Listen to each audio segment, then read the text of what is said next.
ও আপনি ভোট দিয়েছেন, আপনার জয়ের ব্যাপারে কতটুকু আশাবাদী, পরিবেশ কেমন দেখছেন? পরিবেশ বেশ ভালো। ভিতরে অনেকে দেখা যাচ্ছে একটু বেশি সময় নিচ্ছে, যেটা আমাদের চোখে পড়লো। আদার দেন দ্যাট আমরা মনে হয় যে বেশ ভালো হচ্ছে, সারা পাচ্ছি স্টুডেন্টদের কাছ থেকে। আর ভূতত্ত্ব বিভাগ, এটা যেহেতু আমার নিজের হল, সুফিয়া কামাল হলের পড়েছে, কেন্দ্র এখানে পড়েছে, তো সব কিছু মিলাই কিন্তু আমার স্টুডেন্টদের সাথে সবাই আমার পরিচিত, তো সেই জায়গা থেকে একটা ভালো সাড়া পাচ্ছি।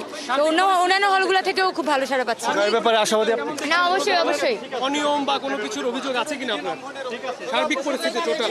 না, আমার সকালবেলা আমরা শুনেছিলাম যে কেন্দ্রের মধ্যে ঢুকে কিন্তু এখানে আচরণবিধি ঘটেছে। মানে কেন্দ্রের মধ্যে ঢুকে কিন্তু দেখা যাচ্ছে প্রার্থীরা নানান রকমের করছে, সেখানে ভোটারদের সাথে কথা বলছে, এই জায়গাগুলো কিন্তু আমাদের চোখে পড়েছিল। আমরা যেটা এখানে বলতে চাই যে এখানে আচরণবিধি লঙ্ঘনের যে ঘটনাগুলো হয়েছে সেটা যাতে নির্বাচন কমিশন আমলে নেয়। আমরা চাচ্ছি যে এখানে একটা ফ্রি অ্যান্ড ফেয়ার ইলেকশন হোক। এখনো পর্যন্ত সাধারণ স্টুডেন্টদের পার্টিসিপেশন খুবই ভালো। সকালবেলা তো একদমই লাইন হয়েছিল, এখন আস্তে আস্তে দেখা যাচ্ছে স্টুডেন্টরা হয়তো আস্তে আস্তে আসছে। সো সব কিছু মিলে আমার মনে হয় যে এখানে যদি সর্বোচ্চ এখানে 30,000 প্লাস আমরা কাস্টিং আশা করতে পারি। আচরণবিধি কারা লঙ্ঘন করেছে?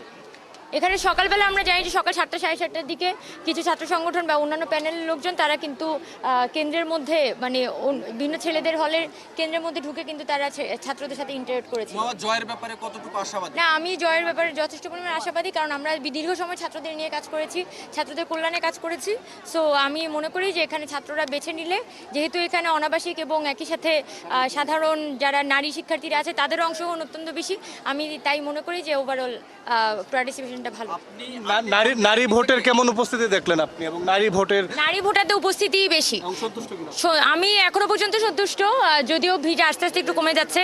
তো আমি যেটা মনে করি যে ভোটার কাস্টিং যদি 30,000 প্লাস হয় তাহলে এটা ভোট বলা যায় যে একজন প্রার্থী বলছে যে তার এজেন্টকে বের করে দেওয়া হয়েছে, এই ধরনের ঘটনা আপনার এখানে যেমন হচ্ছে যে অন্যান্য প্রার্থীদের ক্ষেত্রে আমরা শুনেছি, আমাদের ক্ষেত্রে এটা হয়েছে যে পোলিং এজেন্ট গতকালকে রাতে 10:30 বাজে আমাকে পোলিং এজেন্টের লিস্ট দেওয়া হয়, এবং সেখানে যে পোলিং এজেন্টকে আমরা মেয়েদের কেন্দ্রে দিয়েছি তাকে ছেলেদের কেন্দ্রে দিয়ে দেওয়া হয়েছে, এক কেন্দ্রের পোলিং এজেন্টকে আরেক কেন্দ্রে দিয়ে দেওয়া হয়েছিল, এবং প্রচণ্ড রকমের বিশৃঙ্খলা তৈরি হয়ে যায় সকালবেলা। এরপর যখন আমরা নির্বাচন কমিশনের সাথে কথা বলি তখন তারা বলে সকালবেলা তারা বিষয়টা সমাধান করবে।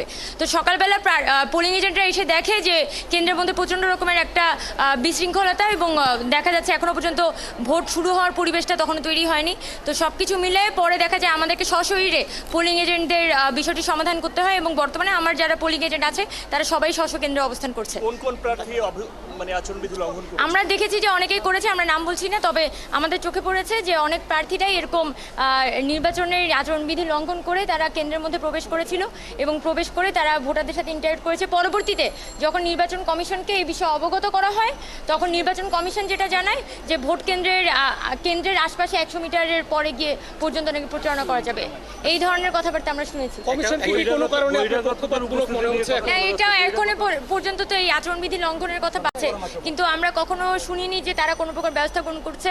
এবং আরেকটা কথা এখানে আসে যে প্রক্রিয়ার গতকালকে রাতে পোলিং এজেন্ট সিলেক্ট করা হলো, আমরা জানি যে ভোট গণনার সময় কিন্তু এই পোলিং এজেন্টরা উপস্থিত থাকবে। সেক্ষেত্রে প্রতিটা কেন্দ্রে যে পোলিং এজেন্ট, আমরা সবাই সকলের পক্ষ থেকে পোলিং এজেন্ট দিয়েছি, কিন্তু যে পোলিং এজেন্টরা শেষ পর্যন্ত সিলেক্টেড হলো, যারা বাদ পড়েছে তারা কিভাবে সিলেক্টেড হলো, আর যারা বাদ পড়েছে তারা কি প্রক্রিয়ায় বাদ পড়েছে সেটা অবশ্যই আমাদের জানা উচিত। কারণ ভোট কেন্দ্রে যখন ভোট গণনা হবে তখন এই পোলিং এজেন্টরা উপস্থিত থাকবে। সেক্ষেত্রে যদি কোনো পক্ষপাতিত্বের আভাস আমরা পাই তাহলে অবশ্যই আমরা সাংবাদিক ভাই বোন সবার সাথে যোগাযোগ করব।